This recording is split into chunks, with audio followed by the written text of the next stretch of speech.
यो ज्योतिषशास्त्र र राजनीतिक शक्तिको उदयको छोटो सार हो। तपाईँलाई अचम्म लाग्न सक्छ, तर आजका हाम्रा स्रोतहरूले प्राचीन ज्योतिषको शक्ति र समयको चक्रले कसरी भविष्यको नेपाली राजनीतिमा, विशेष गरी बालेन शाहको सम्भावित विशाल जितमा जादुई प्रभाव पार्न सक्छ भन्ने रोचक तथ्य देखाउँछन्। पहिलो कुरा गरौँ रावणको। द दशानन स्कलर स्रोतका अनुसार हामी रावणलाई एउटा खलनायकको रूपमा मात्र चिन्छौँ नि, होइन? तर वास्तवमा उनी ब्रह्माण्डको समय र ग्रहहरूलाई पुरै आफ्नो वशमा राख्न सक्ने असाध्यै ठूला ज्योतिष विद्वान थिए। दोस्रो, यही प्राचीन ज्ञानको जादु अब आधुनिक राजनीतिमा पनि देखिँदैछ।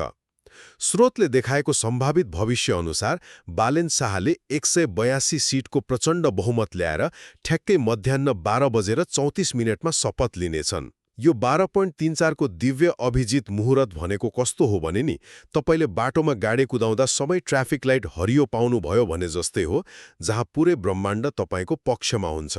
तेस्रो, यो 12:34 को समय यत्तिकै हावामा छानिएको पक्कै होइन। यसले शत्रुहन्ता योग बनाउँछ, जसले विरोधीहरूलाई पुरै निष्क्रिय पार्दिन्छ। यसको सीधा अर्थ के हो भने यो विशेष ग्रह संयोगले सिंहदरबारमा आउन सक्ने जस्तो सुकै राजनीतिक अडचनलाई पनि आफै पन्छाएर नयाँ सत्तालाई एकदमै बलियो बनाउँछ।